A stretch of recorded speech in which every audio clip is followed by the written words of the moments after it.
Well, everybody's heard about the bird. The bird's a winner, well, a bird. Grown men watch this shit? A podcast about indie wrestling. Bird is a winner, well, a bird. Well, a bird is a winner, well, a bird. The bird's a winner, well, a bird. Well, a bird is a winner, well, a bird. The bird's a winner, well, a bird. Alright, ladies and gentlemen, welcome to the phenomenal independent wrestling show known as... Grown men watch this shit. Ooh, deep. I went metal this time. Yeah, I mean, I don't know why we're phenomenal.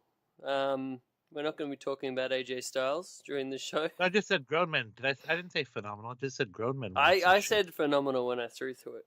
Oh, shit. Yeah. Off to a good start. This is a hell of a show, huh?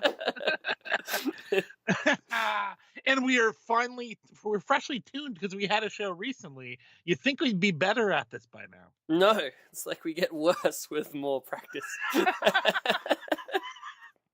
Awesome. I think as a whole, how are you? As a whole with the show, like we started so almost like, I don't know, I never thought we were like ultra planning things and careful and stuff when we started this show, but really, all fucks have gone out the window by the time we've got to episode 25. I think I enjoy it. I like the non-format because if something funny happens, it happens naturally, and by no means did we fabricate anything. And people enjoy the peek behind the curtain when we're totally honest about everything that fucking goes wrong every day. So yeah, I enjoy that. Me too, friend. Yeah. Cheers. Cheers. I have a homemade cold brew chai that I'm sipping right now. Sounds fabulous. In theory, it would be. I've gotten really on board the chai masala tea train, but I've gotten to the point where I use like this get like a little satchel bag that I get from the market. It's like this pre-made like spiced chai tea stuff. And I'll use it because you have to do it on the stovetop. It's fancy tea, and then you add the milk to it, and you get like a nice spicy brew going on. And then I make it. It is, and then you make it. You get 2 cups out of it, right? All this work, and it's delicious. But then you're like, hey, I've got all of these leftover, not grounds, but leftover bit of this chai tea stuff. And I'm like, it'd be such a waste to just throw it out. So now I've gotten to the point where I use those leftovers and I chuck it in a cup with some milk in the fridge overnight. And then I kind of reuse it to make this cold brew chai. Now, I don't know whether this is a no-no in the world of chai or whether this is just a really good utilization of this chai leftovers. I don't know. You're certainly being like, reuse, what Excalibur preaches about, man. We're recycling here. It's good. It makes sense to me. Indeed. I hope there aren't any tea purists out there that is just tea spit taking when I... Yeah, it'd be so funny. He's having really the show. Good God, what is this man doing? What a fiend! What an uncouth tea fiend. I shall write off a stern letter promptly. Please. Dear sir. So, I don't even know why I got talking about my chai tea habits. Hey, we were talking about you cheers. We referenced the beverage. I actually, today, as people knew, I took a long break from drinking, and I started drinking again back during WrestleMania, and I've been good. Today is the first day I've actually had a beer in the middle of a week because I felt, we're having a podcast. Might want to feel a little bit more festive, loosen up a little bit. Nice. So I'm here to do the show. Also, want to share a little bit of good news. 2 things from me. One is I had a stupid meme go viral again. And this one went pretty much everywhere. I didn't get a lot of credit here and there, but then the best thing happened is both NBC, the television network, tweeted me from their personal Twitter account, and then also a couple Instagrams, Megan Mullally, Nick Offerman, and a bunch of people. And yeah, so that was pretty neat. If The Rock retweets it and I don't get any credit still, I'm going to flip out. It was a Ron Swanson combination. If anybody's familiar with the television show Parks and Recreation, there's a character named Ron Swanson. So I smashed him up. The greatest man that ever has been. Oh, so manly. I smashed him up with the old school Rock where he's wearing turtleneck and chain. You know just how we do. A perfect forever look. If anyone Dwayne ever just wants Swanson to rock that, you know, if you're not sure what to wear one day when you just get up for work. Turtleneck and chain. Yeah, just a great go-to, I think. But yeah, so that went pretty much everywhere. And then So also... good. Everyone enjoyed it. Like, everyone just, like, went crazy on it, and you can't look at it and not just smile. And it was just, when I saw, NBC shared it, I was like, wow, that's really something, my friend. And, like, it goes back to me where, like, both equally, it's cool to get recognition, and it's also kind of lame not to, but at the same time, not getting any recognition is the same as getting recognition. So where was the first place that de-watermarked it? I'm sure what happened was if somebody went to either Reddit where I posted it or Twitter and just either cropped it directly from there. Right. But that doesn't make sense to me because normally if you're going to reuse an image, wouldn't you want to save it? So you'd pull it up and press save. It's easier. It's easier to just right-click save image than doing like the print screen and then cropping part of it, or like saving it and then bringing it to Photoshop and cropping. What the heck, people? Yeah, and then some motherfucker, I know this is granular and stupid, nobody probably cares about this, but it's just something that happened to me. Some dude fucking cropped it and then put his watermark in the similar spot where I did this, and did it. This is unforgivable to me, dude. And in a very similar font and exactly like I do it in the same position, like almost like it was a fuck you to the dude who watermarked this originally. And that guy eventually apologized and gave me credit, but it seemed shady nonetheless. I was going to say, could this have been one of your nemesis that you've made on the Twitter? Some of these people that just don't like the beak. Probably just like, they're like, this dumbass is just a dumbass. I'm not sure why everyone thinks he's so popular. And that's something I agree with, so I can't get mad at them. You know what I mean? Like, I love it. Sure, yeah, I'm getting famous just being a goof, and people might resent that because it makes no sense. But the other thing is, because of the same thing, the social media account, I might be like parlaying that into an actual within the storyline character at Whack, where I am playing without a cause. I was going to throw to this going out of this like as a bit of a thing, but then you did it right there. Look at us thinking the same thing. Me too. Like I think it's the perfect character, and I think you play it great. I appreciate it, buddy. Honestly, I really do. So we're gonna do this gimmick where I initially going to be like sitting front row and like even actually doing some IRL type gimmick stuff where I'm going to be like live tweeting the show and maybe doing some gifts. And I'm thinking even maybe doing the thing where I'm not necessarily paying attention as well as I should to the show. I'm like in my phone a lot of the time, checking, maybe being obnoxious that way. Like this guy got front row seating and he's not even watching.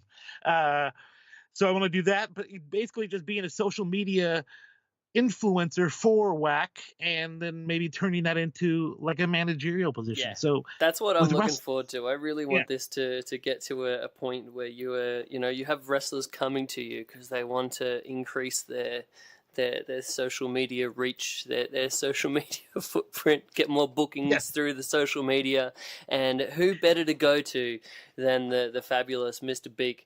And then you almost have to make a choice of the different talent which you want to represent, because you can't be tweeting for everybody. Why would I? Like it's a commodity. Maybe you end up with a stable like a Bobby Heenan type group down the road. Fantastic.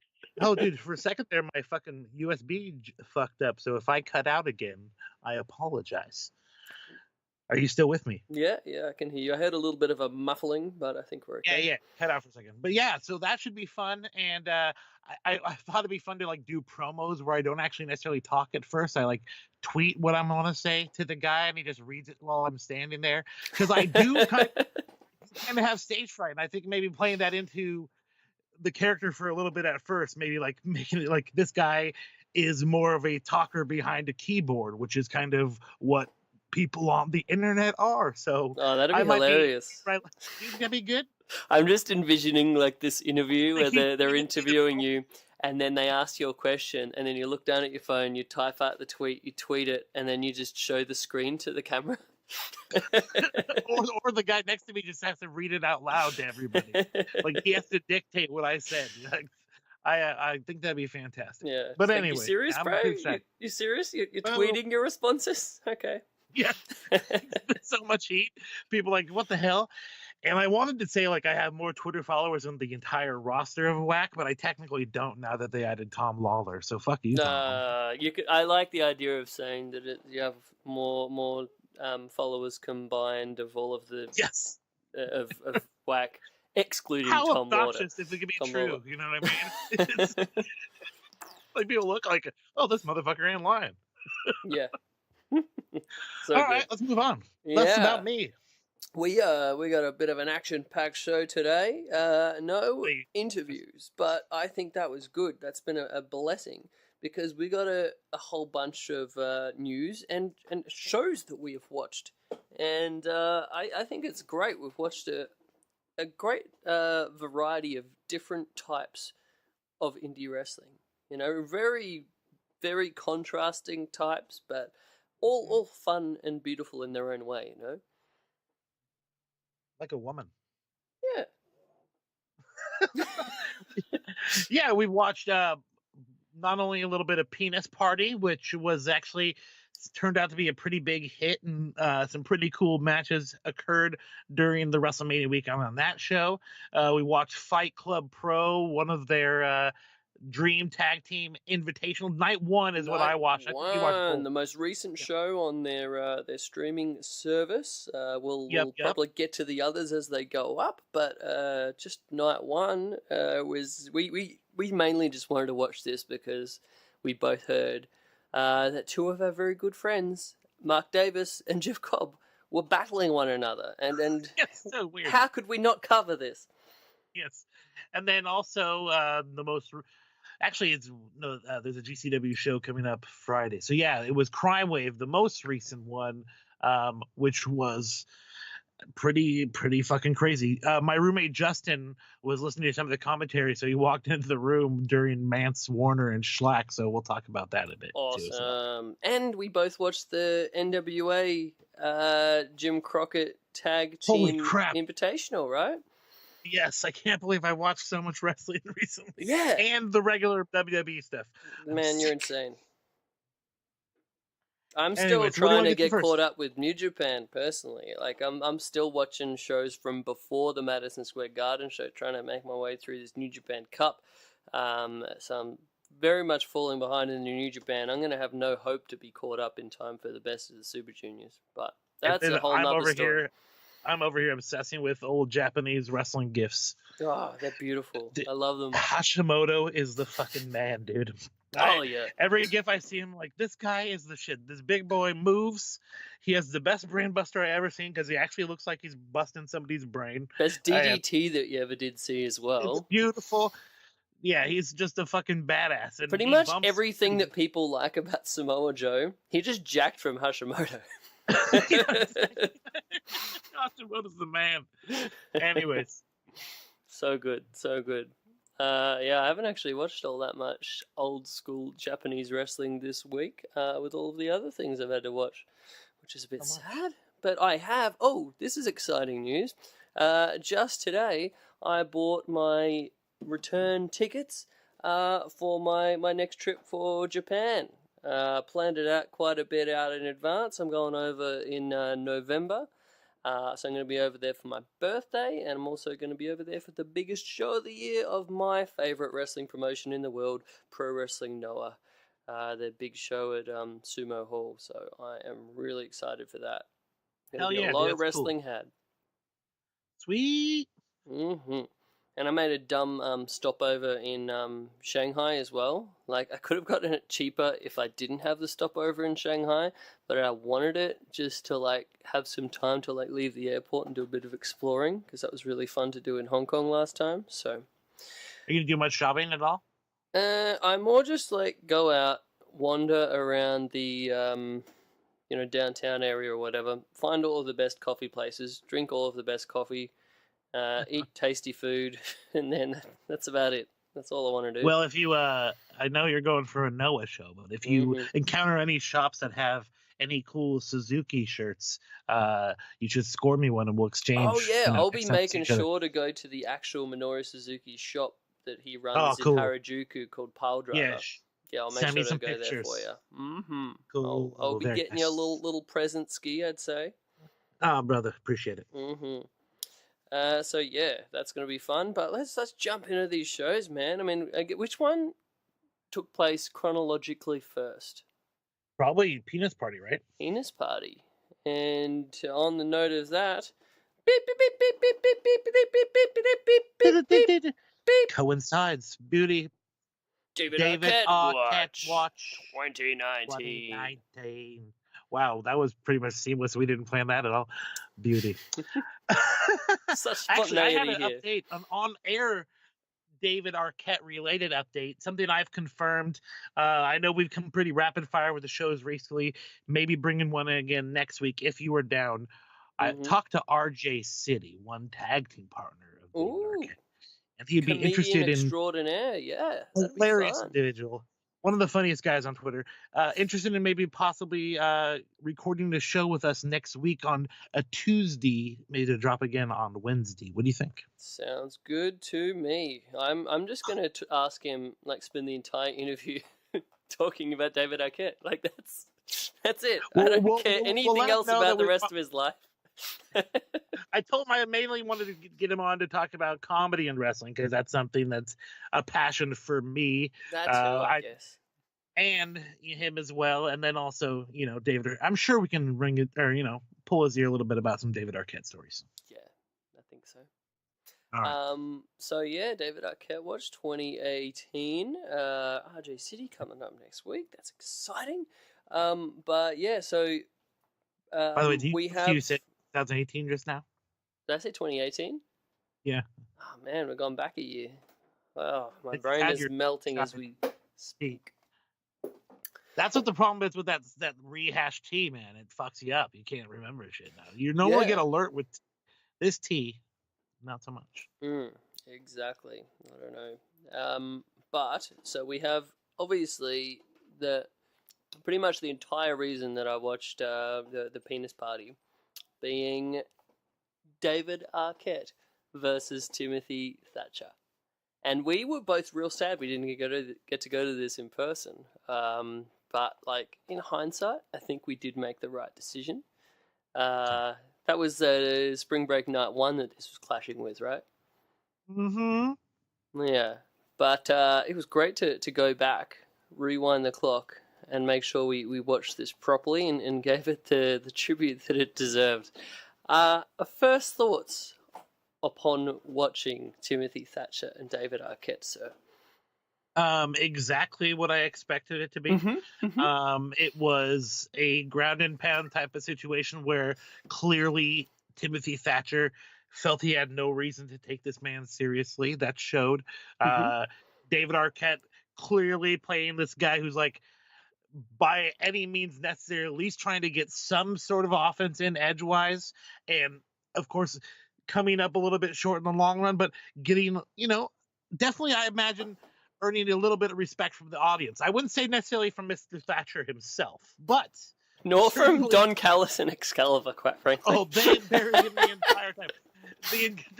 My favorite comment was the mention about how Pat O'Connor would be rolling in his grave if you referred to that as an O'Connor roll. Hey, his O'Connor roll wasn't bad. I remember in wrestling training back in the day, the O'Connor roll is one of those moves that's shockingly difficult to do. Like, because you got to get the momentum. It requires both guys to be working at the same time. Like, literally have to roll together, right? Yeah, but it's the guy doing it. You have to sort of continue your momentum as you do a back roll up over the guy. So it's actually one of those things that like you watch and how many like O'Connor rolls have we seen in wrestling over the years? But it's one of those things where when you actually do it, it's like, this is fucking difficult.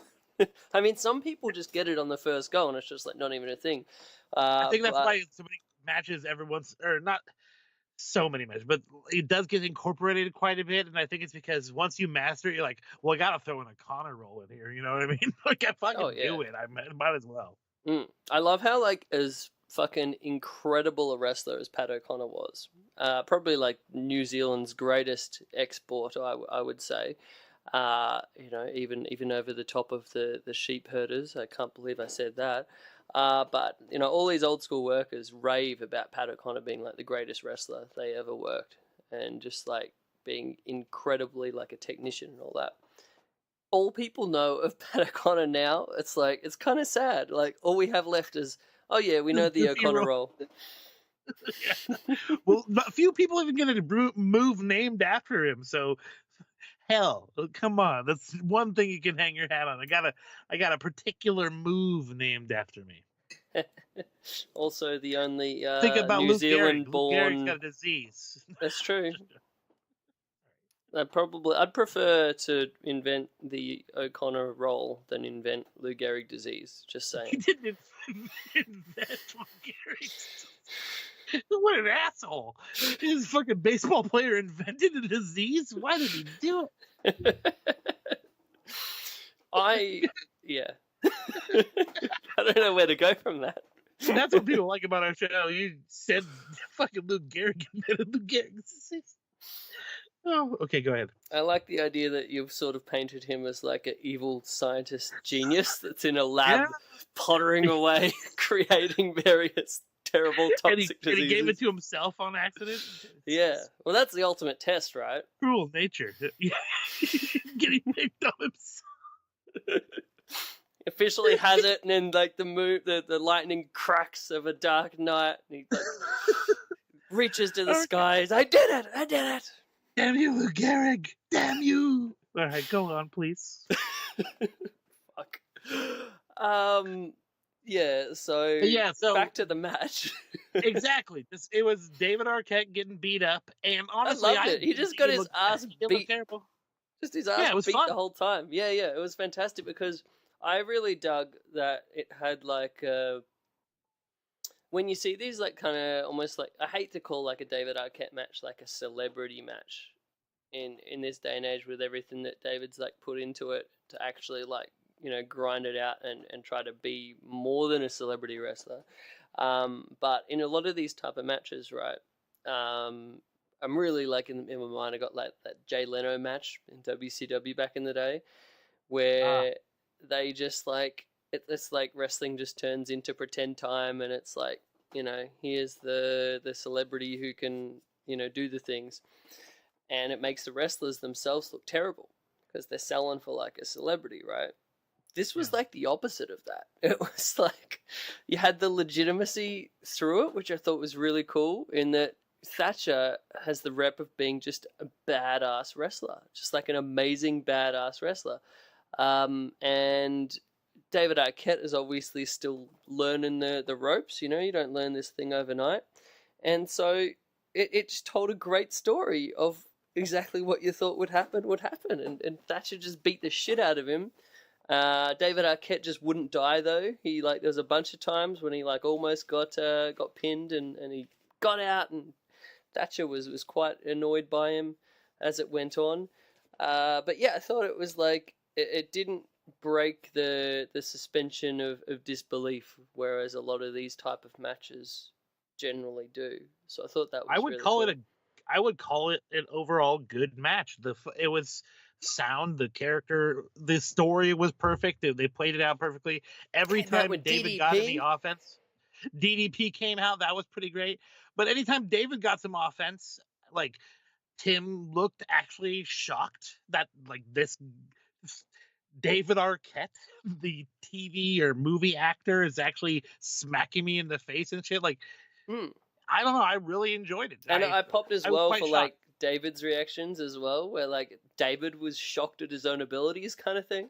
He was like, "Oh shit, I pulled that off." Yeah, I really didn't think that would work. And I never looked at David's gear before, but with the Scream mask on the side, that was a great touch. So he's like, he knows what it is to be that character. Like, I actually watched this everything match with Courtney, and she did pop for the Scream mask being on his gear. She thought that was cool. Yeah, it was good. Yeah.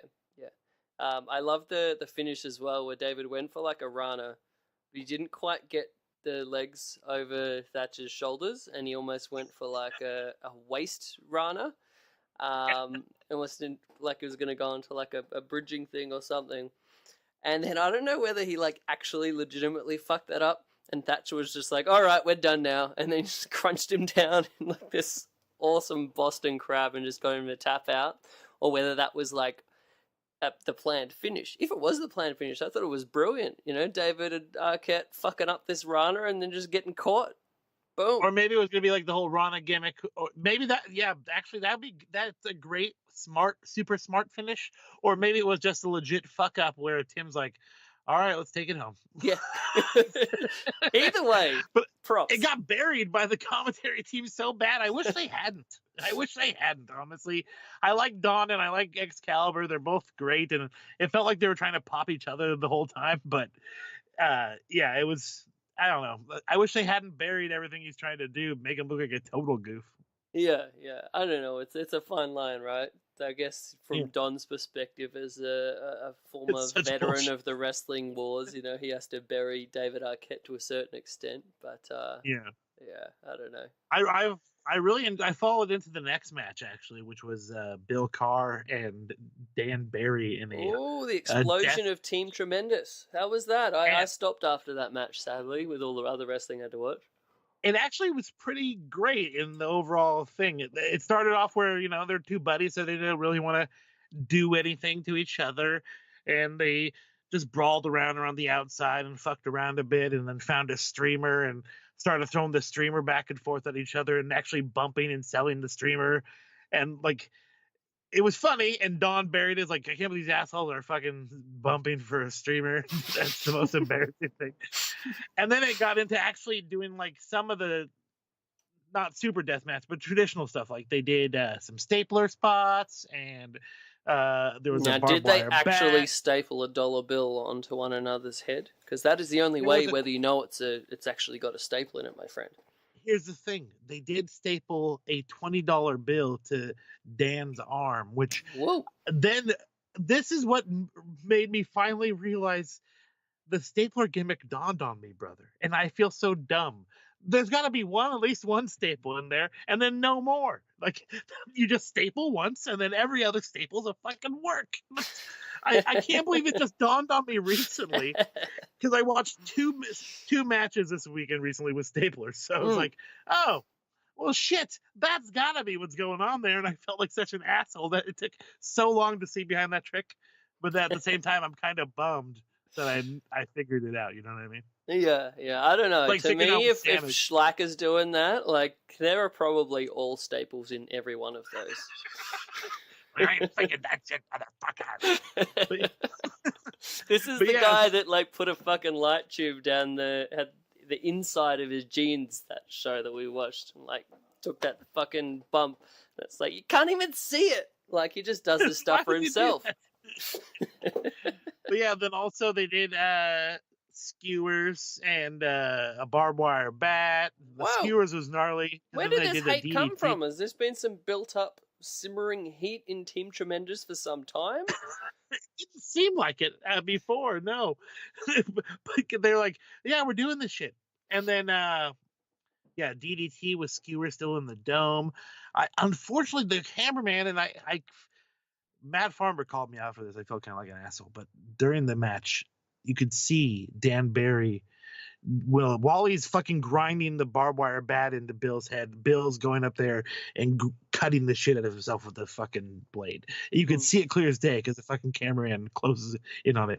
And I tweeted out, I hate when you can see a gig job and farmers said, "What's a gig job?" And then I read it back. I'm like, "God damn it, I'm not in the business. Why am I talking like this way?" I felt like a fucking asshole, so I deleted it. I'm like, "Geez, thank you for calling me out," because reading that back, I look like a fucking asshole. But anyway, I think most of the people that watch wrestling would know what a quote I know, but I just gig job is. Me talking that way when I'm not an actual professional wrestler looks stupid. To me, it's using insider terminology. A lot of people do it, and you were a professional wrestler at one point, Chris. I never have. Indeed, I was.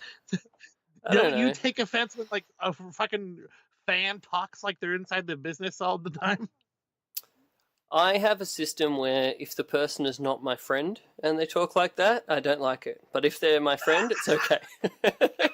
Well, exactly. So when I looked at it, I'm like, if I was an outsider and I saw Jaims Vanderbeek talking about how much he hates seeing a gig job, I'd be like, shut the fuck up, asshole. So, but yeah, it sucks. I saw it. It was clear as day, and then he started bleeding buckets. There's nothing on that Ric Flair one in TNA. You remember that?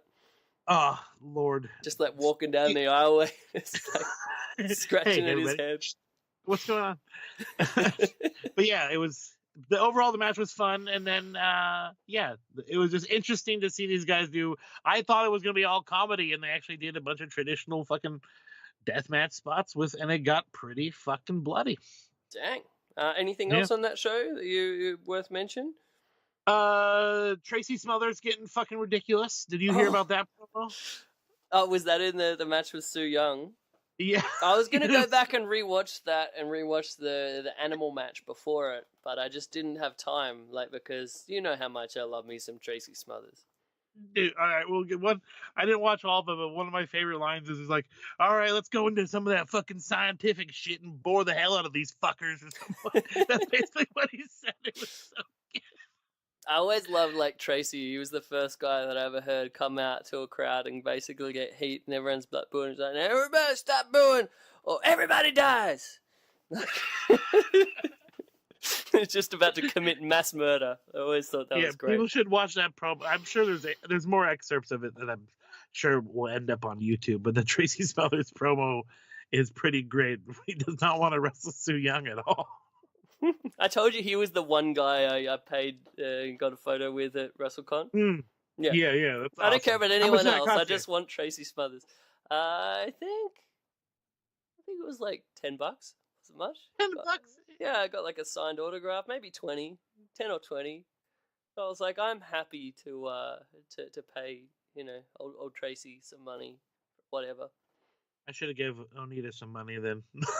Did you see Onita when you were there? Oh yeah, that was where you confused the names, right? Yeah, because some asshole.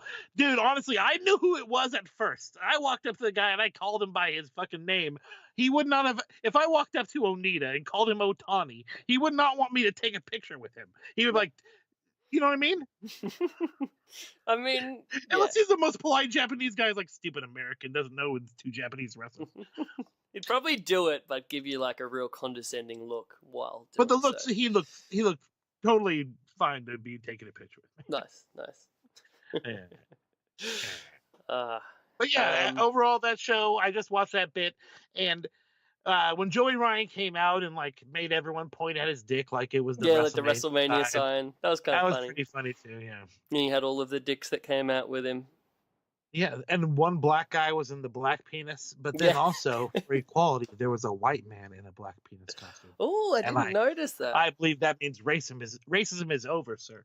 Yeah. Oh wait, is that some sort of no in terms of what's it called where you take on dress up as someone else's ethnicity? It's called cultural appropriation. Yeah. It's disgusting, and I hate it. Is that the embodiment of cultural appropriation? A white guy and a big black dick? Close. I don't know. This is the ethics department. We need to have an ethics person we call to ask what's okay and what's not. It's a confusing world out here in 2019. Yeah, man. I mean, I used to rock a reggae hat all the time and say "Yeah, man," and now I can't do that at all. I never did that. Maybe you were referring to the spice, JAMON. I don't know. What? Or Spanish for ham, jamon. Yeah, there you go. Okay. Alrighty. So yeah, and then on that news, we can parlay that into some current news. Joey Ryan, rumor is he's going up north. Do you think that's true, or he's just playing that for all it's worth to sell some T-shirts? I would believe that there would be some inkling of truth, but I don't see him going to the WWE and then being expected to wrestle. Like, he's found his niche. Like, he doesn't need to do that anymore, even though he has been busting out his drop kick recently a lot. He is are you a Joey Ryan fan at all, like, for his actual PWG work before he started doing this shtick? Yeah, I used to love him back in the day. Because a lot of people forget he can go. The fucking guy can wrestle. Yeah, he was like, what was it, the technical wizard?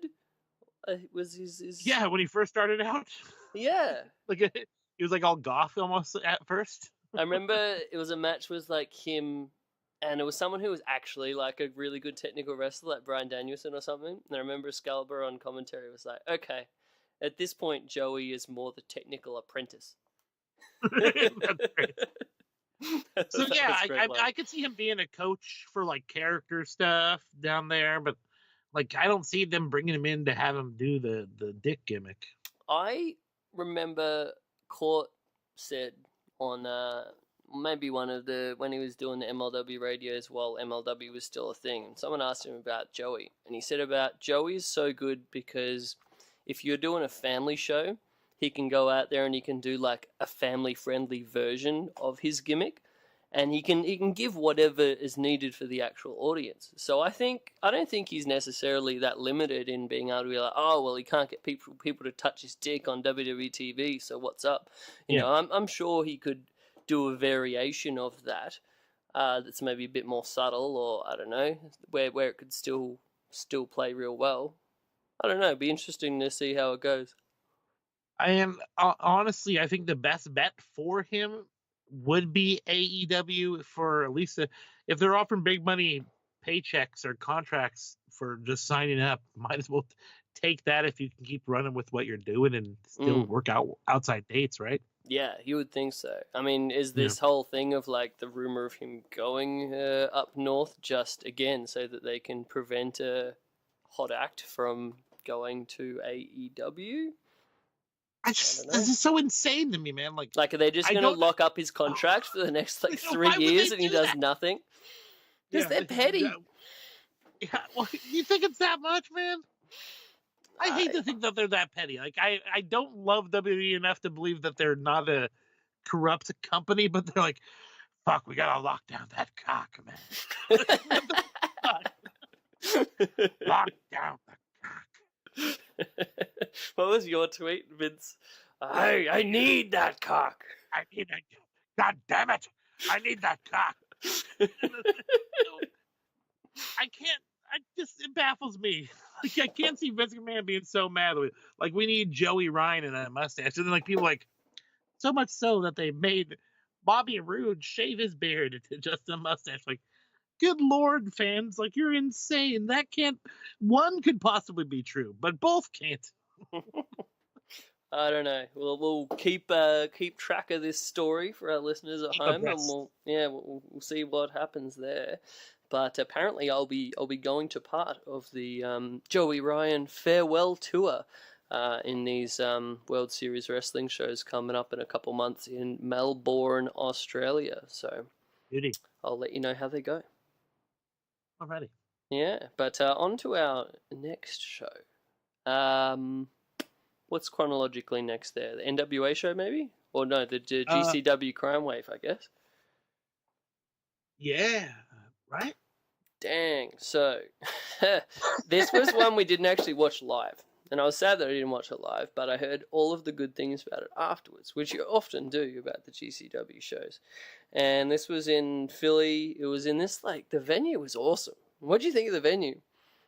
I did tight quarters for a wrestling show, but it almost like made it more interesting. It was like a tiny punk band kind of like venue that you could just squeeze a ring in there in front of the stage. It was like right up against the bar, which we'll get into later. For the and proximity the stairs, to the bar. like it's like literally, you couldn't find a place smaller to fit a wrestling ring in. I was amazed no one hit the fans. The not the fans like in the crowd, but the fans overhead for cooling the environment. People got pretty close, but yeah, and there was a sweet like balcony that went all around, like kind of over the top of the ring, kind of like back in the day that freelance wrestling had similar vibe at the Abbey. Rest in peace, the Abbey pub. Part of me goes literally of like, I'm sure a fire marshal wouldn't want all these people standing on the stairs. That's in my head. yeah, you always have that nerd security guy who's like, come on, people, you're not allowed to stand on the stairs. Not at this show. Yeah, no. It's like prime viewing area. Oh, man. And, did you hear the thing that went down with those flashing lights outside the door during... It was funny. It was during the two most violent matches on the show. Oh, yeah, they put it over on the fucking commentary. Yeah, but do you know what it was from? No. Yo, so during the show, I was checking the Twitter, and Brett Lauderdale posted this video where he went outside the show, the flashing lights, and turns around. So he was like, some people would think that, a show called Crime Wave, that we would be clever and have these, flashing police lights outside of the show to be on theme. No, some drunk fucking rich fucker in a Corvette crashed into the ring truck. That's awesome. Yeah, during the show. He showed this on his phone. People can check out that timeline to see the video. It's pretty bloody incredible. But yeah, just like the odds of that, and then there's police cars and like a ambulance and shit that was outside there, and you could see kind of from watching the show, like you could see out the doors and out the windows and stuff, a little bit of what was going on. So good.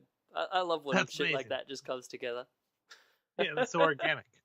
I hate that. Everyone uses the term nowadays, but that's literally what happened there. Organic. Yeah. Just everything came together. This dude plowing into the ring truck. Hope the insurance and everything worked out. That cannot be good for an independent company, but yeah. Wow. No, sir. But yeah, onto the actual show. I thought the venue added a whole bunch to it with everything being so close. I don't know whether I loved or hated the commentary. You know what I mean? 100%. Like, that's literally what drew Justin into the room. He was my roommate Justin. I've spoken to him before. He lives right across the hall from me. For reasons we won't go into. I don't have a door on my room. I have a big, large room. It's like, essentially it would be like the family room, but it has no door, unfortunately. But he was hearing the wrestling come through. He walks in and goes, this commentary is fucking ridiculous. I'm like, come in here and listen, and you have to see what they're talking about to almost like appreciate what the fuck's going on, man. Yeah. For real. Yeah, props to Danny Havoc. I've grown to love Danny Havoc on commentary. I can't quite recall the name of the dude that was doing it with him, but he definitely added something as well. Something. Yeah, something. I love Danny. Danny put over his professionalism during the show. At one point, he mentioned that, you know what, I got to this show 5 minutes before bell time. I have no idea of what the card was meant to be because I didn't do any homework whatsoever. So every guy that's just been coming out has been a delightful surprise. I missed that. That's awesome. So one of my favorite points in the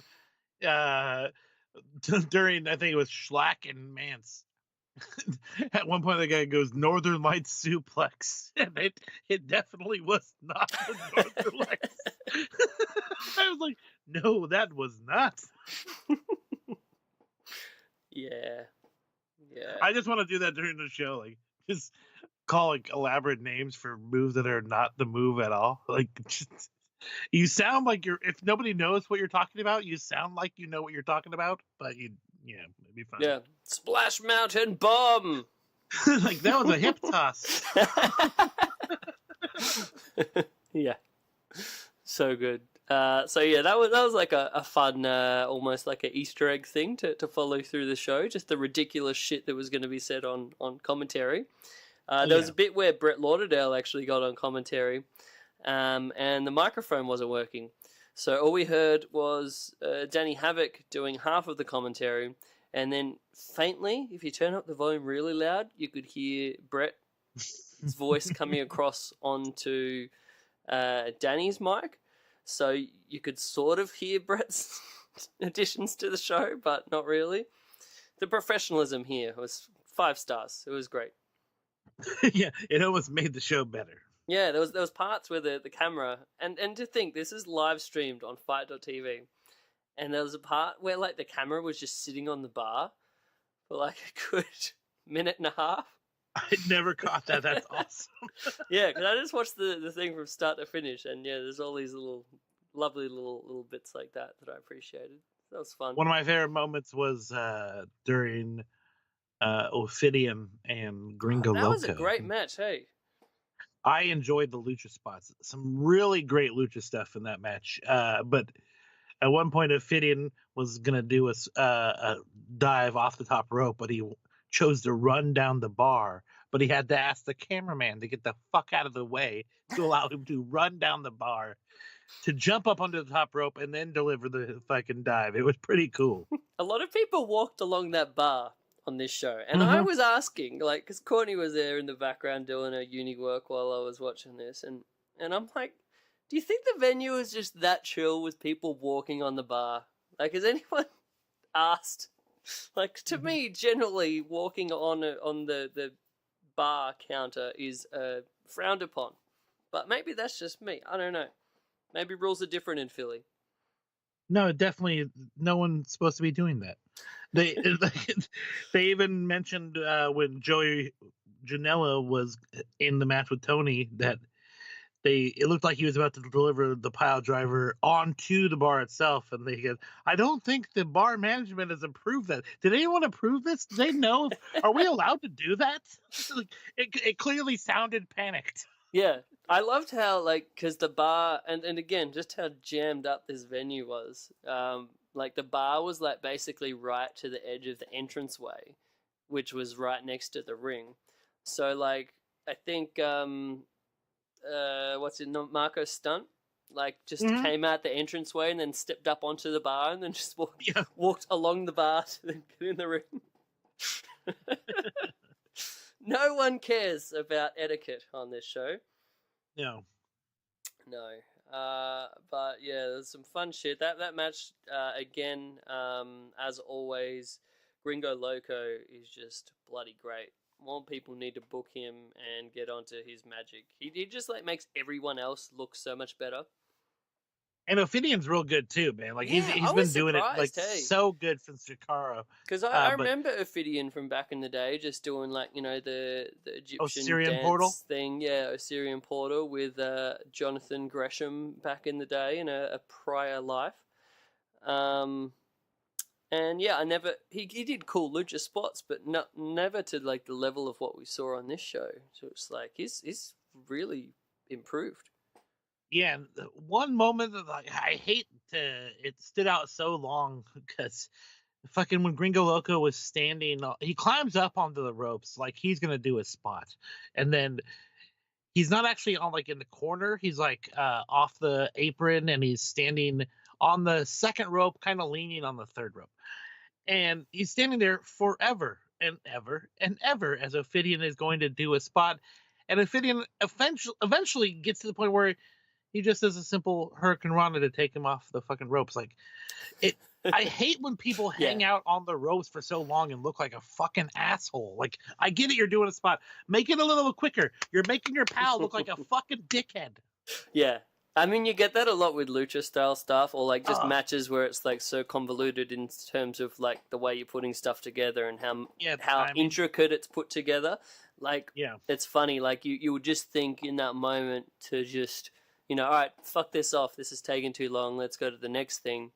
But then your version of the next thing can like sometimes be on a different page to what the other guy's version of the next thing is. You're stuck. Like, well, you can't do anything. Yeah, and it's weird. I mean, that's like a bit of an indictment on how much like the way overly choreographed matches that are pretty standard these days, like how limiting they can be, and like compare that to like back in the day where everything's just reactive. You just go on what you feel in that moment, and it's almost like jazz wrestling, which I thought was really cool. But it's just a bit different these days. Yeah, whenever you have a spare moment, just jazz hands. Yeah.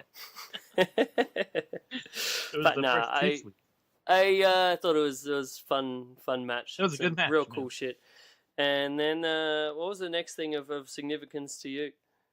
Schlack and Manser again. That was a fucking spectacle. That was gnarly. That's the one where, like I said, where Justin came in and I made him sit down, and I'm like, watch this thing that he puts in his head. So he puts the fucking, I forget what they called it. It's called a kinsaw or a shinsaw or something like that. Yeah, I was wanting to look this up because I was trying to find the fucking thing, but it's like a round disc covered in spikes. Yeah. And Schlack pounds this fucking thing into Manser's head, and then just starts punching it over and over and over. And then after Manser eventually gets the offense again, you think he'd pull this thing out of his fucking dome, but no, brother starts headbutting Schlack with this fucking thing in his head. So Justin's like, oh no. And I realized recently, Chris, that deathmatch wrestling is the only wrestling that gets a legitimate visceral reaction out of me anymore. Like this is me actually like I'm legitimately not just like playing along. We're like, oh, that was a cool spot. I'm like, oh my god, no, oh shit. Yeah, I get that very much. I'm the same. Like there's moments in that, and it was that moment for me as well, because I'd seen that that spot with the disc thing in a bunch of other like deathmatch shit. Especially I remember, I think it was a Vice documentary or something. It was on like a CCW big show, on one of those shows. And Abdullah Kobayashi from Big Japan, they did that spot with that spike metal disc, and then the dude like just clobbered him with like a chair shot, and it really just like got it in there. And then they showed after. Oh, it's called a Kenzen. Kenzen. K-E-N? I can't find it online. I have no idea how to spell it. That's how they pronounced it. Yeah. No, that's it. But yeah, and Kobayashi had it in his head, and then they just like proceeded to film for like 5 minutes of the EMT just with like pliers, just like trying to get it out of his head, and like the skin like stretching, and just like him not being able to, and just showing how difficult it was to get it out. And then I'm just like watching this match. I'm like, fucking, ow! And then that's like later in the match, but earlier in the match they did again. We were speaking about the stapler spots and how the magic is gone, unfortunately. But they did some stapler spots and then stapled, quote unquote, Manser's tongue to the top turnbuckle, and then it did a German like to rip his tongue off the turnbuckle. It's like, fucking hey, man. That is actually a great deathmatch spot, to be honest with you. Like, that's super creative. Guy gets his tongue stapled to the turnbuckle, and then they German suplex to rip him from it. Yeah, and like they did that in like the first bloody minute of the match as well. Bananas. Oh, here we go. Banana.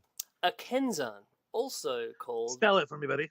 Kenzan, also called spiky frog, is a specific device used in the Japanese art of flower arrangement, ikebana, for fixing the flowers in the container. Holy shit, yes. There you go. Damn, what this thing is meant for beautiful flower arrangements. It's meant and used as an implement of destruction. I'm going to call it the Spiky Frog from now on. I'm down, Spiky Frog. Here's the Spiky Frog again. Why is that a wrestler's name? The Spiky Frog! Goes bouncing down to the ring. And like we had the gusset plates as well that got Mance was like putting on the chest of Schlack. And Schlack just started stabbing himself with them after he pulled them out. He's like, you know what? I don't even care. Stabby, stabby, stabby, stabby. Fuck. And yeah, when Mance just had so much blood coming down that head, especially that post match. This match was just a spectacle. Wait, we can't go past this spot. At one point, they're outside and they have set up a door between the stage and the apron, and Manser goes to do a tornado DDT to put Schlack through the door off of the back of not just a security guy, but a legit fan. A legit fan was like, hell yeah, I'm getting down here to he ran off him because we're fucking marks. If Mance said, get down here and fucking let me run off your back, I'd do that shit. If Mance asked me to get down on all fours, what am I going to say about it, you know? Yeah. So he does it. Manser does the fucking tornado DDT. Guess what? Door no sells. There was some real no selling hard ass doors during this match and during this show. But Manser says, you know what? The spot is we go through the fucking door. So he gets him up. On the apron, right? Yep, on the apron, and he puts him through that fucking door. Mm-hmm. I love that shit. I was like, Justin, watch this shit. And he really drove him. He's like, we are definitely breaking this door this time. Yes, sir. I love Manser. He's great. Oh, so good, so good. And I mean, that's pretty much that match. That was wonderful. Yes. Every dumb thing that we love about Schlack and every dumb thing we love about Mance in one beautiful match. Wonderful. I have mixed feeling about Schlack because I've heard so many things about him, and so like I don't know the guy, so I can't pass judgment. But he's a fucking maniac, man. Yeah. There's only one Schlack in the world. That's probably a good thing. Yeah, thank goodness. Other than that, I watched every match on the show, but I guess I just want to talk about the ones that really had something that stood out to me, like that Nick Gage match. He just fucking beat the shit out of Cole. Is it Cole Claxton? Yeah, Claxton. He murdered that guy. You know, my favorite part of the match. And he was smiling the entire time. Yeah. My favorite part was where he popped him up like over the ropes and gave him a back body drop up over the ropes, out of the ring, onto the fucking stairs. Into the stairwell. You don't want to see a smiling Nick Gage. Like a happy Nick Gage is someone who's brutalizing somebody, so it's a scary thing to see. So good. He was just having a delight in there, you know? And those fucking chair shots, though, that, like, hurt my feelings watching those chair shots. And, of course, no match that Nick Gage is complete without a Nick Gage, I fucking love you guys! Beautiful promo. Oh, I love it so much. I fucking love you guys is the best shit. Fucking love you guys. I love you fuckers, motherfuckers! Nick is just a special kind of cat, really. Again, no one like Nick Gage. I'm a proud member of the MDK gang. White New Jack. Yeah. But more awesome. Yeah, hell yeah, MDK all day, man. All effing day. I cleaned it up for the kids. There was one other thing about that match. What was it? Oh yeah, I was going to say the chair shot thing. There was multiple times during this show where it's like there was a time a few years ago when there was a controversy on people would take unprotected chair shots to the head. I'm just like, as a society, I guess that's not a thing anymore, huh? I think everyone's still kind of like, ew. They don't want to see it, but if you guys are going to do it to each other, like, we're going to out loud say gross, but that's your brain. Yeah. I mean, I definitely, you know, compared to back in the day with those Masato Tanaka, Mike Awesome matches where I would just, like, let out a scream of giddy joy every time one of those gross head chair shots would happen. Now I look at it and I'm more just like, oh, no. But it's still a spectacle, and if the guys want to do it, hey, that's their call, I guess. Yeah, I and I will say it now, I would recommend against it. Mm. But if you want to do it, I might watch that match. Yeah. There. Other than that, oh man, there's a match with Homicide and Colby Carino. You did not have the joy of watching this, did you? I went through some of it, but I know I did not watch it. At one point I was watching Homicide put Kobe into the fucking cop killer, and I hit forward because I was like, I don't need to see this young boy cop killed. Like, He got was cop it killed pretty hard. Yeah, he dropped him like a lot stiffer than you normally would see. And D has gained some weight. Yeah, a little bit. He's looking a little bit more like Monster Mac these days. Like a smaller, like maybe a mini Mac. Like a baby Mac. Yeah, oh, I like it. No, I got all the love in the world for Homicide, but this match was just weird. There was, because it's continuing the feud of the Homicide Steve Corino feud from back in the day in ROH, which I love. Yep. And in general, if you know anything about me, anytime you like do a story playing off that kind of nostalgia, like I'm right fucking here for it, man. Tug on those nostalgic heartstrings. And so the ROH thing was obviously built off of that rad match that they had where it was Steve that hit Homicide in the ear, and then his like ear started bleeding, and he got like almost like lost his hearing in the ear because of it, and then they had like the big barbed wire match and everything out of it. But that was the crux of it, really. And it was one of those good, like, really heated feuds to where it was one of those ones where you're like, ooh, I don't know, but I think they really don't like one another. I mean, as like dumb as that is to say, like that was kind of the feeling that you had when you were watching it, which was cool at the time. Yeah, you beat up my dad.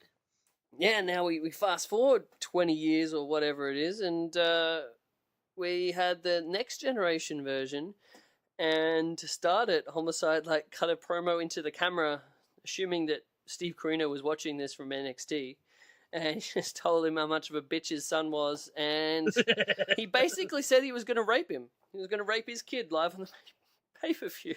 That's ridiculous. Yeah.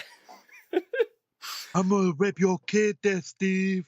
Yeah, pretty much exactly that. And then through the match, it got really uncomfortable because Homicide's the kind of cat where you're like, he may actually rape him.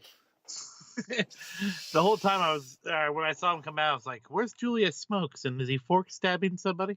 Yeah, J-Train. But yeah, that's some potential. Like I'll go through there was the good, Homicide was over as a very good, easily hateable dude.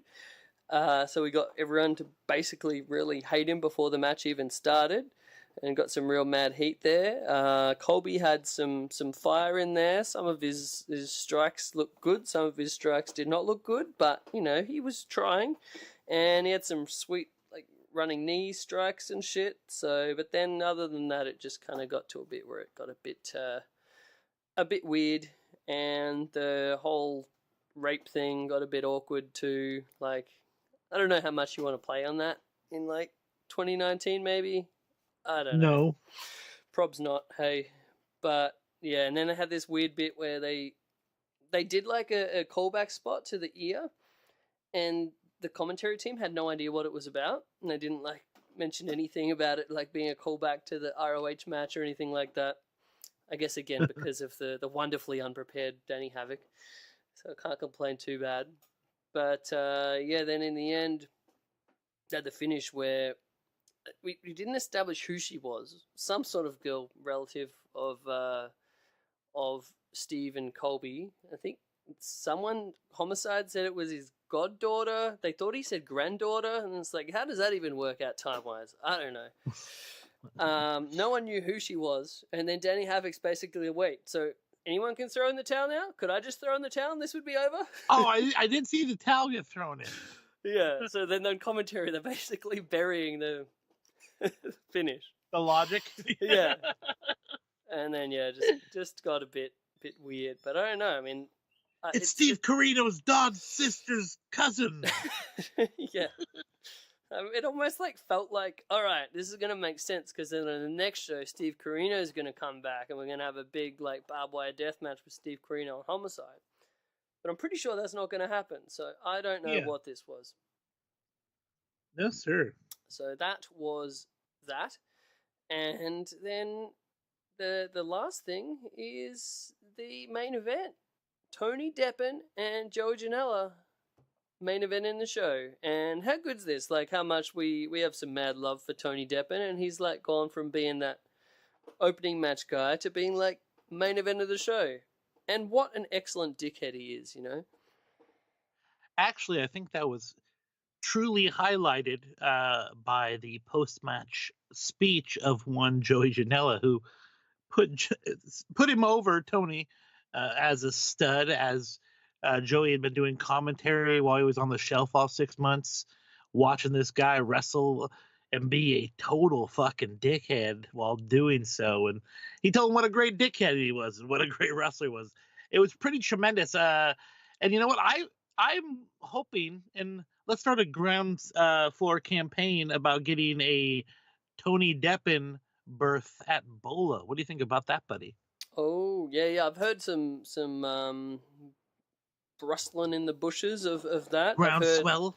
Yeah. People have said what more of a perfect guy would Tony Deppen be, and I think in PWG he'd fit in so well. Yep. Yeah, I think that needs to happen. This was a great match and really actually quite insane with, as Joey mentioned, 6 months from injury, working that hard because they did some crazy spots and they went like 25 minutes. It was a long ass match. Yeah, you checked in on me as I was watching because I literally just got done watching the show. What's going on? I'm like, they just did the package pile driver spot off of the bar onto the apron. Which, holy fuck! How nuts was that? But all of the crazy spots in the match, I did notice. Pretty much all of them were Tony Deppen, like getting dropped on his head. Yeah. The finish was fucking insane. Like directly onto his head. Mm-hmm. Yeah, the what was it? The thing off of the top.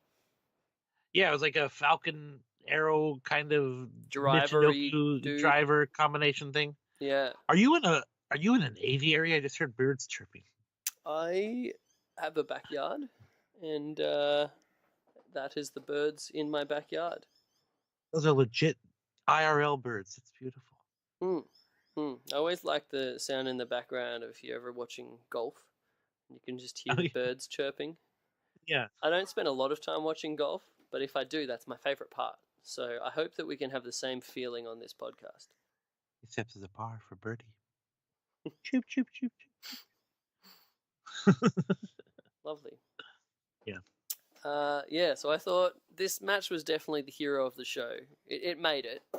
Like, it was a fun show, but if it wasn't for this match, it wouldn't have been that memorable. But this was it. And I was happy for Tony, as well as obviously being happy for, like, Joey. It's like, you know, what a story of, like, coming back after that crazy knee injury, the match against Psychosis, and how long it's been and everything. And like you said, like coming back, was it 4 months early or something?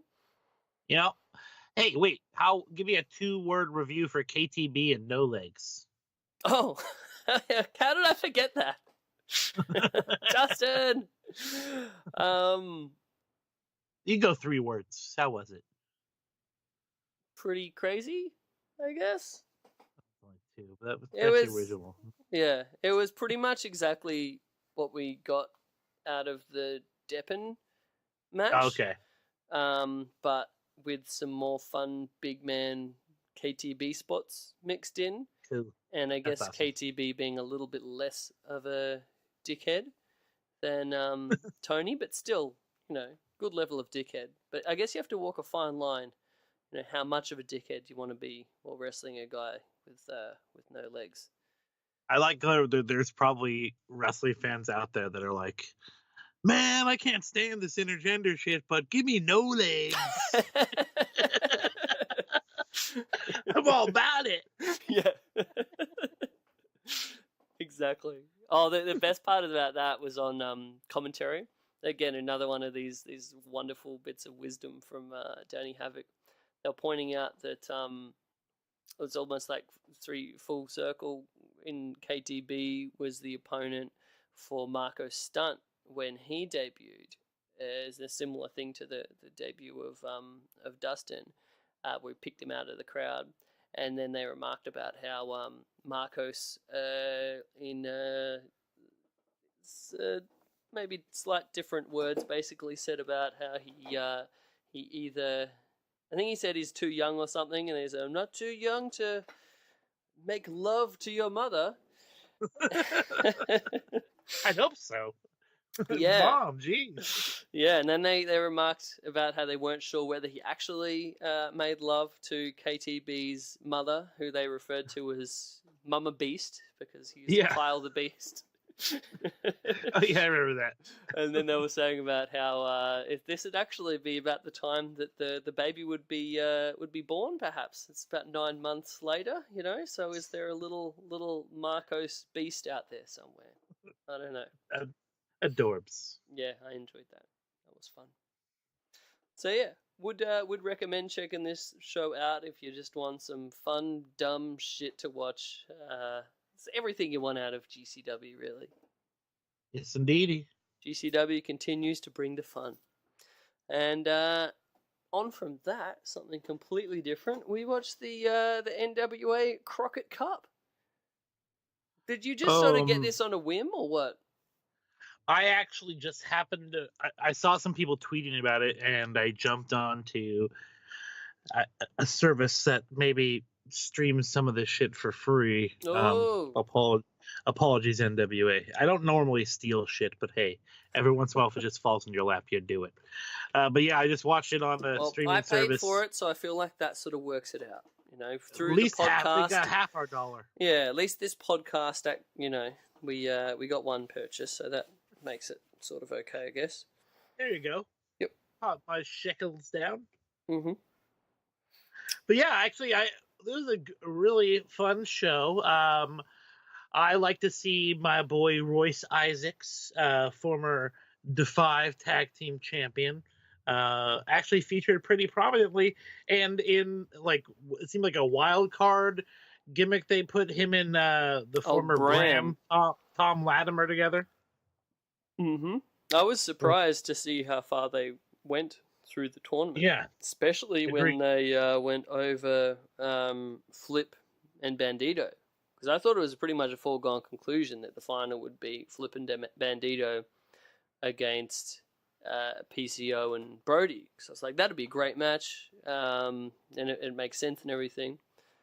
But yeah, then they went the other way, and Isaacs and Latimer, or is it? Yeah. They went to the finals, so it was a bit of a surprise. But overall, I thought it was great. It had a really good flow to it. The overall pay-per-view, I loved the nostalgia little things that they threw in there, like the ring itself.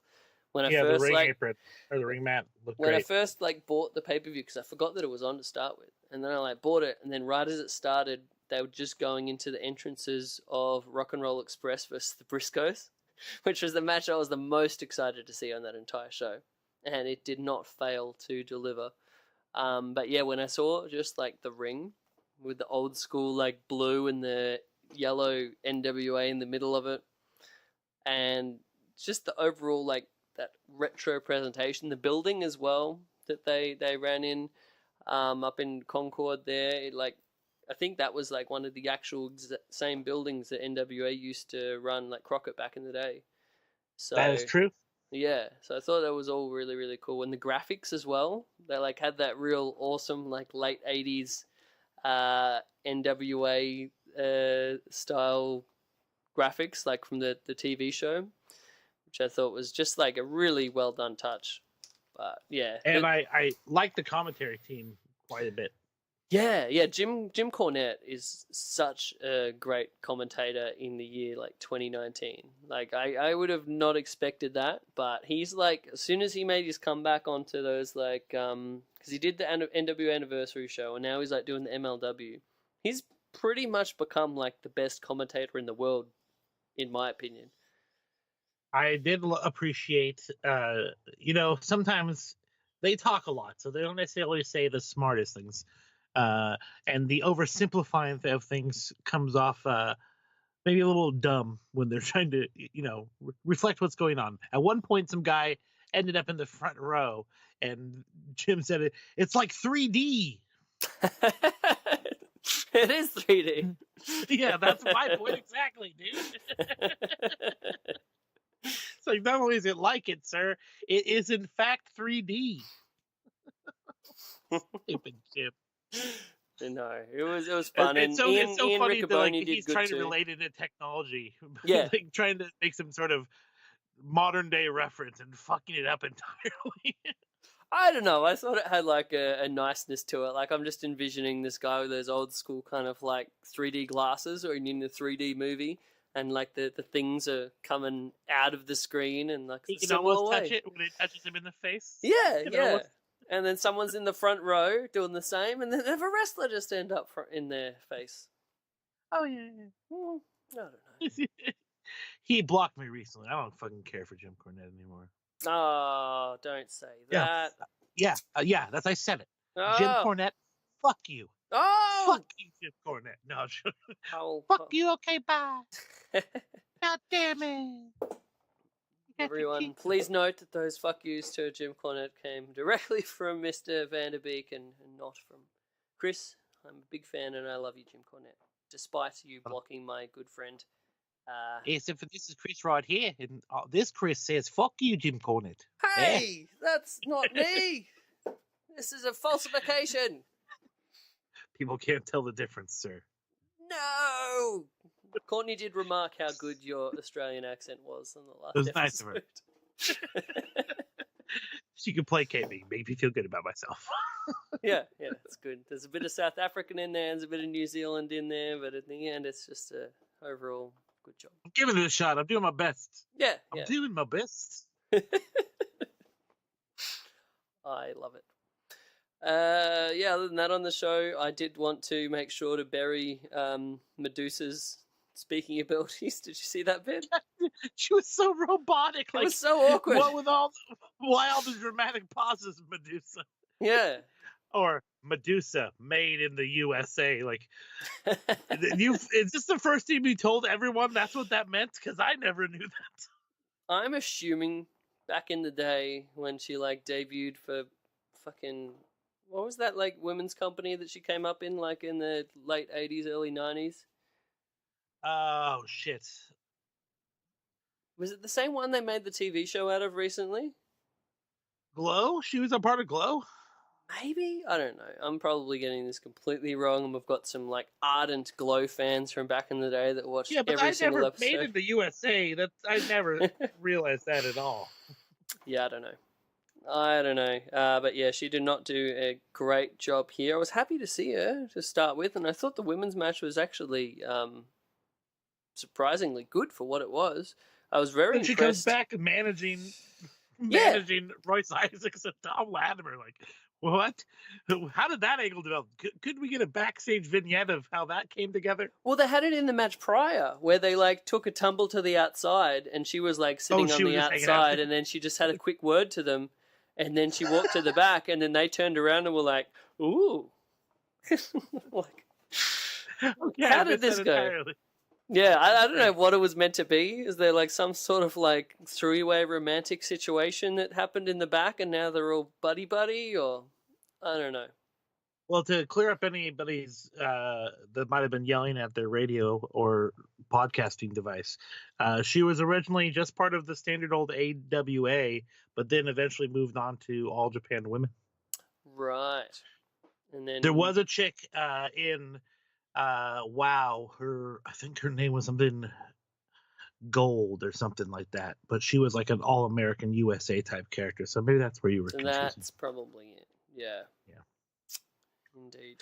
Anyway, but yeah, you said actually a lot of people put over the main event, so I went and going to get sushi with my girlfriend, but I heard the main event was real good. Tell me about this. It was really well done, because the pacing of the show again was quite well done in that it got to the finals which was Isaacs and Latimer against PCO and Brody. And you're like, this show has been gone a bit of a while. And then they just went real fast, like, because they teased this, like, shoulder injury from PCO, and then PCO basically got Brody to, like, just pull it out, like, back into joint kind of thing. And then he just proceeded to just beat the shit out of them and win. So it's just like, all right, that's done. Great. And they had a really nice moment where they celebrated with Nikita and Magnum TA, which was like a really cool moment. And then they had the family of David Crockett Sr. And overall the presentation was great. And then we got to the main event. And I guess they wanted to get that out of the way because they gave the main event a good amount of time. And it was like just a really good, like, old school NWA world title match.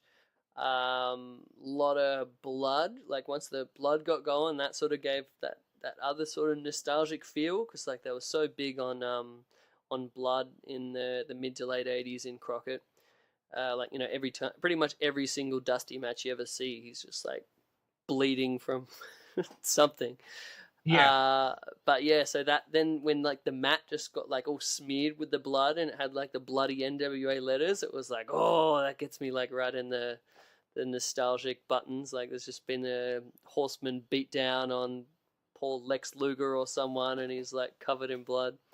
But yeah, overall the match, just I thought it was just really solid and not too flashy, but it just told a good story. I guess like the story of Marty and Nick, like, formerly, you know, being friends, but then the pressure of the match kind of like weighing on that friendship, and like they built this up really well through the NWA series on YouTube as well, which I have to commend too. But yeah, they incorporated some cool vignettes throughout the show, putting over the main event. Yeah. So there was like, you felt the importance of it too, which like so much in today's wrestling where like belts don't mean shit. It's like this belt felt like it was really important, and I think you have to like put over both Nick Aldis for that, everything that Billy Corgan's done with the NWA to bring it back. You know, Marty did a great job of like building it up to be a really important thing to him. But also, again, the commentary got to put over Ian Riccoboni and the NWA commentator who does a great job from Championship Wrestling on Hollywood. But Jim Cornette as well. Like, they made it feel like the NWA title in 2019 is the most important belt in the world. And like, how ridiculous would that be to say, like, even a year ago? But like, when you're watching this, you're like, yeah, that belt is really important. And I thought that was really, really cool. And then to the point where Marty just didn't get the win, and you wanted him to, but then Nick got the win, and Marty did a great job of kind of like becoming the heel through it. So you wanted Nick to win. Yeah, I thought it was overall really, really well done.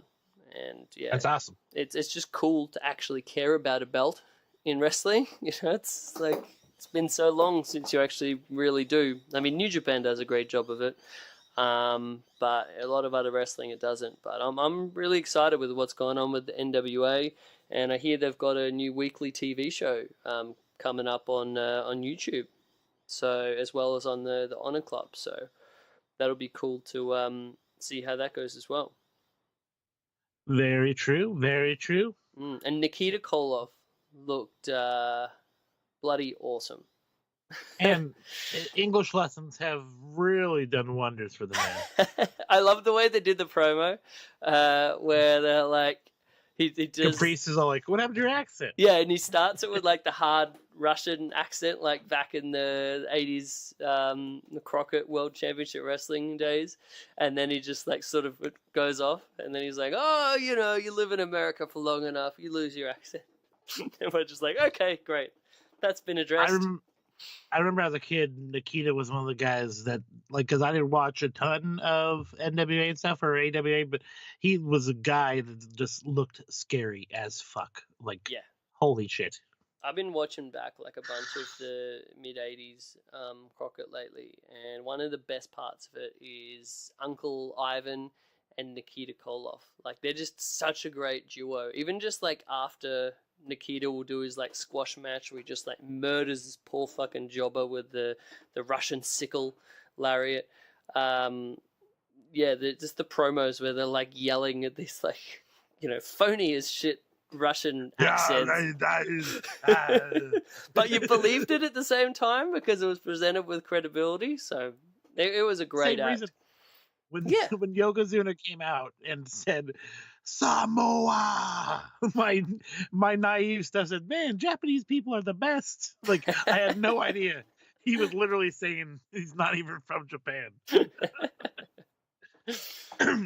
All right. So that's that. Now, finally, yes, on to the last show, which was the Fight Club Pro.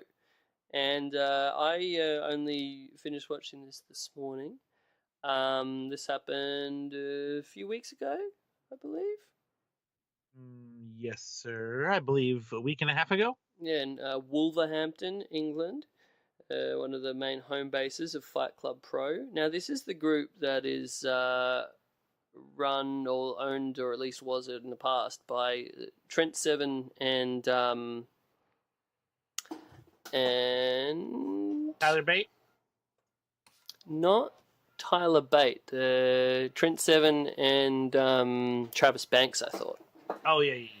Yeah.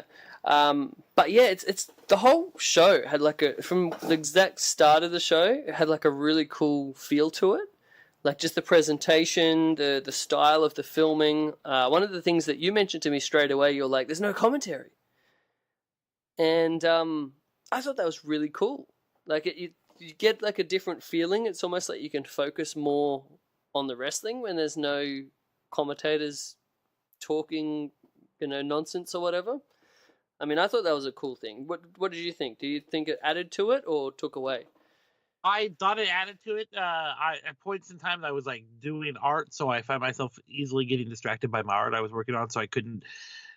I made sure I had to look up a lot more often to keep track with some of the stuff that's going on. But I really enjoyed the presentation with no commentary. The one thing I didn't like, though, is the room seems very cavernous. So there was a lot of echo, and you could hear like almost like an ambient conversation going on next to one of the microphones. Like maybe they didn't realize that was going on. Like I could hear like a small smattering of a conversation that was just kind of going on, like for a good extended period of time of the show. Like the kind of thing where if you watch like the house show footage, it's like filmed from like shows in the 90s and that, and you're just watching on YouTube and you just hear like some annoying dude next to whoever's filming and you just hear the whole conversation. Yeah, but it was like super loud by any means, but you could definitely tell somebody was having a conversation. But outside of that, I thought it was great. Like the dark lighting, it almost made it look more like a show less than a sport, because again, no commentary. You're just here enjoying a stage of action that's going on. You know what I mean? Yeah. I guess a lot of it is like kind of meant to give that bit more of a gritty feel, which I thought it did. Yeah. But yeah, really cool. The first match I watched, I couldn't skip through the. How cool is the heel faction, the Schadenfreude? Hope I pronounced that correctly. So this is the heel group with like Chris Brooks, Kid Lycos, Kyle Fletcher, Mark Davis, Walter used to be in it. It's basically like the heel super group that has all of the big superstars in it. And I hate to like compare everything to like the NWO, but it kind of had that cool heel group kind of vibe to it that kind of gave me that feeling. I don't know. What do you think? No, I didn't really think about that, but yeah, definitely. Like they got the all dark, really ominous music. Everyone's wearing black leather, looking cool. So yeah, definitely. How sweet were their shirts? The merch. I've been looking because they sold out for a while. Like when I first saw the name, because I've always liked the word Schadenfreude. It's fucking great. You know what it means, right? It's like that emotion that like doesn't have quite a perfect definition in like English language, right? It means taking pleasure in the misfortune of others. Yeah, so what a great heel gimmick is that. So fucking great. Yeah. And The song, tremendous. I've been listening on repeat like ever since I wanted heard to this. look it up. It's real cool. It's like called Human Fly or some shit like that. But yeah, it's super, super dope. Yeah. But yeah, I like everybody in the group, and I didn't know they were in the fucking one unit because apparently their merch sales are going insane, man. You say about like them being sold out. Yeah, it's sold out. Yeah. Davis was telling me recently, like just he is like surprised by how crazy they're doing, and all of those dudes get their cut, and it's really nice apparently. Yeah, the nice wall flag and everything. But yeah, a great group can build around like a better group of talent. Because honestly, all the guys are fucking tremendous. Ever since I've seen Chris Brooks wrestle, he's like one of my favorite tag team wrestlers of all time. I have to say. Yeah, Chris Brooks is so underrated. It's a bit sad with sounds like Kid Lycos is retiring. Yeah. So see what happens there. I know he dealt with like a whole bunch of nasty injuries and stuff. Did you see Brooks and Lycos when the Progress came out to your neck of the woods last year? Brooks wrestled with Gresham. Lycos wasn't up here, but I got to see Lycos this week or during WrestleMania weekend. Right. Yeah, but so this opening match was Brooks and Kyle Fletcher. Normally, I'm used to seeing Kyle team with Davis, but on this occasion, it was him and Brooks. It was almost like tag teams of different partners because Brooks used to be in CCK with the now departed Travis Banks. So it's almost like we have these two other partners teaming together against Hallowicked and Nightmare, which is kind of fun to see them for the first time in quite a while. I haven't watched Shakara in a little spell. But I hate to correct you, sir, but it's Frightmare. Isn't that what I said? You said Nightmare. I believe I said Frightmare, sir. Oh, I'll argue this. I don't know. If either of us can bother, we'll listen back to this podcast and we'll determine who was right. But I can't be bothered. Either way, yeah, fucking awesome to see. I was shocked to see those guys actually make their way out there. And fucking Frightmare's leather body suit, body armor shit is fucking cool looking, dude. Yeah. I'm into presentation of wrestlers a lot, of course, but Shikara was always good about that. They always had like better gear than like everyone else on the indies. Yeah, then because they're all about presentation, man. They got character down to a T. Mm-hmm. Yeah, I remember reading a really good article by the seamstress that did all of the stuff for the Shikara guys. And yeah, apparently Quack was pretty hands-on with everything, so it was pretty cool. But yeah, this match was fun. I can't remember all that much about it. I just remember enjoying it a lot and just like getting into the vibe of the show with the no commentary and just like the lucha stuff. The lucha spots were all like quite well done. And yeah, just real good. What did you watch? I like next? that assisted cutter that they do that the Legion of Rock does. Sometimes that can look kind of disjointed where it looks like you might actually give a guy a cutter and fuck his neck up, but like the way they laid it out, it looked really cool and actually fairly safe for what they're doing there. Yeah, and they broke out. First time I'd seen the go to Sleepy Hollow in quite a while. Oh, I wasn't paying attention at that point. Damn it, no commentary, so I didn't hear he called. I watched the next match too, which was Ospreay and Dan Maloney or something. Yeah, how was that? That was one of the ones I had to sacrifice due to the time constraints. But I thought, if anyone you're going to see the best out of them, it's wrestling Will Ospreay. So what did you think of Mr. Maloney? I'd put him over. I'd recommend him. Someone fly him over here. He was great. The guy was tremendous. I didn't know whether it was a heel or face at first, but guy let me know right away when he walked up and pulled a kid out of the crowd and run him around the ring for a little bit. This guy's awesome. He still presented as kind of a heel at first, but like, yeah, he grabbed that kid. I knew what's up. But Ospreay seemed to be not very well liked by this particular sect of fans, and they were really into Maloney. Will did all his shit. A lot of fire from Maloney. He seemed to not want to die, and yeah, I really liked that match. I say you go back and watch that bitch since we have it on the surface. We sure do. That back catalogue of Fight Club Pro. So we again just letting you know we paid the money for the subscription. Jeremy did. You got this one, sir, and we recommend that you do as well. Jump on the Fight Club Pro Vimeo, and man, that back catalog's awesome. Like, I want to check out that last show where Davis and Meiko Satomura. Like, that sounded like it was incredible. There's a match with like Chris Brooks and SEMA recently that I need that in my life. Wow, that sounds awesome. Yeah, like Daisuke Sekimoto, like dream matches left and right. Like, I love the look of their cards. Like, they're using that kind of talent in Japan that you don't see used everywhere else. I just think that's really cool. That's awesome. Yeah, so I'll be checking that out. But what was the next match that you watched thereafter, sir? I watched a little bit of the ladies' match, which nobody seemed to respond to either of them at first, but they seemed to get into it by the end. One was CJ Evans. I think she's from your neck of the woods, so to speak. And then another chick, I think she was Canadian, who went by the quintessential diva, something Shaw. I forget. Damn it. I forget the first name. But anyway. The Shaw of ECW? No, it's different. Yes, 100%. So she had that sweet, same beard with the sideburns and the... Looking Great. good. Nice. But, it was okay match.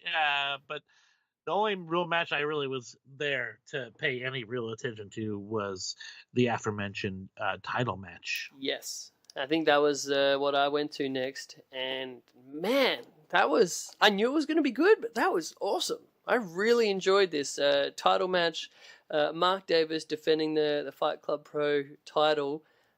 He apparently didn't have any match set up for the show, and so he was, burying the promoter for not giving the champion a match, and said, "Hey, I got stroke. I can make a match right now." Then starts to beat up one of the ring attendants, and then the promoter comes out and says, "Oh, you know what? I got a promoter for you. I got an opponent for you." And then lo and behold, the music starts, and it's none other than Jeff Cobb. Whoa, Jeffrey! Oh, Jeffrey! Jeffrey Cobb! Jeffrey Cobb! Jeffrey Cobb! Got to put over the UK fans, hey? They love each other. Dude, Mark is a big guy, and Jeff fucking was tossing him around like crazy. Like, there's that one spot where Jeff like snaps him up into his arms, like into a cradle position, and then drops him with like a snap cytosiplex. That shit is so deadly. Yeah. And like I said, Davis, not a small lad by any means. No, as soon as this match actually happened, which got me like really excited for this match, Davis sent me a message and was like, "Jeff is really fucking strong." It's like, I know, you know that Jeff's strong, but I guess like when you're feeling him actually girth you around, and some of that shit that they did was like, I was fucking impressed. Like that big stalling suplex off the top, and that was crazy. I really like Mark's spot where someone's coming charging into him into the corner, and he just like goes up and then just sits his ass on their chest and take him all the way down to the ground. It's so simple but so awesome and perfect for a guy his size. Yeah, I really dug seeing Davis as a heel, like, because I'd known him as a heel from his work back here in Australia, but I hadn't really seen that in the UK stuff yet. And obviously the Schadenfreude group is like a real heat machine, and he's like... Is he considered the leader of the group? I would say so, now that Walter isn't there. Okay. But yeah, like the actual, like, just him being that dominating heel during the match and that like intense heat of like, there was a part where he just gave him these awesome like the real stiff like kicks, like those kicks that like kind of go through the guy and up. And I was like, I want to see more of this Mark Davis. This is something cool. Yeah, I like Mark with just Mark's kind of starting out with that the big boot right out the fucking gate, like right through their chest. That's what he's aiming for every time. I like that a lot. Yeah, definitely. But yeah, the chops as well were real fun. Just the overall, just like back and forth hoss fight that it was just like everything you'd want. Hey. And Jeff like brought it as always. You know how much I'm a fan of Mr. Jeffrey Cobb. Dude, I again fan of both guys, and when I saw that those two guys were wrestling each other, I'm like, well, that's a must-see match just based off of relationship alone. But it fucking delivered. Like it's easy to be fans of guys that you know when they're also happen to be so tremendously talented. Yeah, definitely. It's just like funny. It's we're like friends with like Enzo. Like we're like at the fucking so good. Yeah, Enzo, you're the best. They just didn't understand you. Yeah, no, I thought it was pretty funny. It's like my really good friend against your really good friend. It's a battle of the friends. Our close personal friends. If only Bandita was there, right, John? Close personal friends. Like I wanted to go down. John had some extra tickets for a fucking Double or Nothing. I want to go, but I can't afford another plane flight. Like, what's John, a flight look like from Chicago to Chicago from your way? Yeah, how much is that? I don't know. It's your country, man. Worth it. And then I got to do a hotel. Like, if John's gonna cover for me, I'll come. If you're gonna put me up, no. Yeah. But yeah, dude, I like Flight Club Pro. Wait, no, not Chicago. That's in Vegas. I got it mixed up with All In. That was their last one, right? Yeah, the next All In I think is going to be in Chicago as well. But yeah, I am looking forward to that show. Well, we got less than a month now for Double or Nothing. Coming up quick. I wanted to put over the hype videos that they've been doing for Double or Nothing, especially the last one with Cody's promo on Dustin Rhodes. Did you see that one? I have not. Oh, it's great. I mean, Dustin's one the week prior is worth seeing as well. Cause, I don't know, a lot of like heartstring kind of stuff and like just explanation of him wanting to prove something and da-da-da.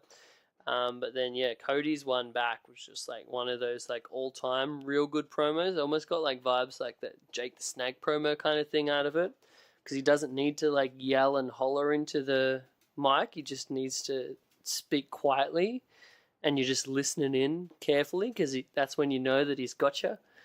I thought it was great. And he like said all of this stuff about, I guess like bringing it back to a lot of like religious sort of metaphors, I guess, like the parable of, what's the brother one? Cain and Abel? Yeah, Cain and Abel. And like you hear that so much in wrestling, like alluded to on commentary, and then it's like, oh yeah, there's a Cain and Abel because it's brothers. Oh yep, done. But he actually like went into it and went into a bit of the backstory of Cain and Abel and like got deeper than normal. I sent a message straight up to friend of the show, Mr. Jack Yeti Zorn, because I knew that kind of shit would pop him. You know, that wrestling meets religion thing, and yeah, he put it over pretty big. But yeah, awesome. I think you'll enjoy it. Not too long of a promo, but I'm invested for this match, man. 2 promos, and I'm officially invested. Cody against Dustin. Hell yeah. But yeah, winding this thing up. Did you watch the main event on that Fight Club show? No, I did not. Would recommend Lucha Bros against. Oh wait, RED. no, I did. Red. Yeah, Aita. Yeah, I did. And Park. That's really fun. I didn't watch it. It was good, and then awesome. One of the great spots by good old bastard Pac was he pretended like he was going to do a sweet dive, but he just walked around and smacked the guy, which fucking was great. I love that shit.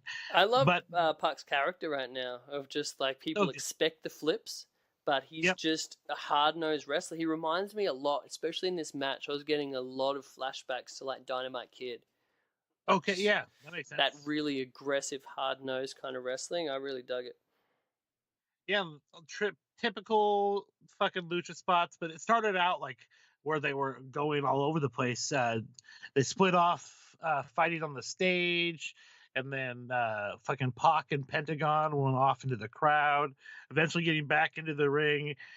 Then they got into getting a bunch of fucking chairs into the ring eventually, which I liked. But then all the people in the crowd have to be corny and start chanting ECW. It's like, we know ECW did this. But they didn't do the actual, commitment to the ECW and throw the chairs in themselves.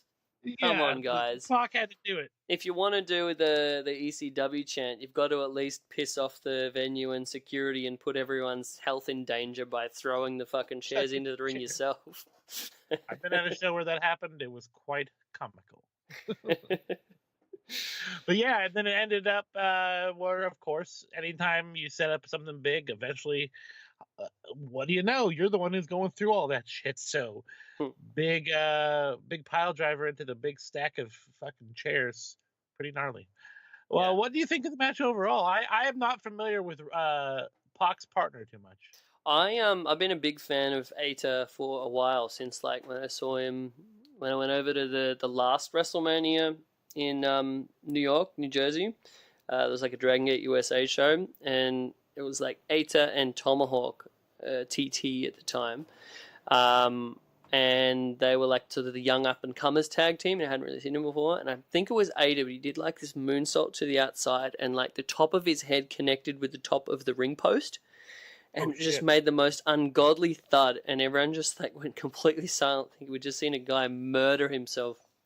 And then he came up, basically did the double guns of like the, yeah, still okay. But he just had like blood streaming down his head.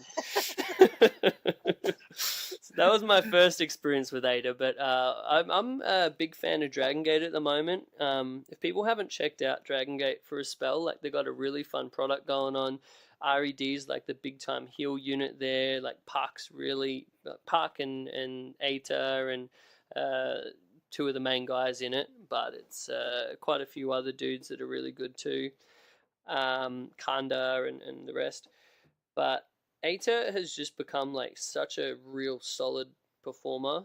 Like when I went to Japan the first time, or maybe second time actually, I saw him in the Super J Cup, that year's one, and in the first round it was Eita against Juice and Liger in Croken Hall, and they just had an awesome 11-minute match. Like you couldn't expect better from an 11-minute match, and from then on I was just like, Eita is incredible.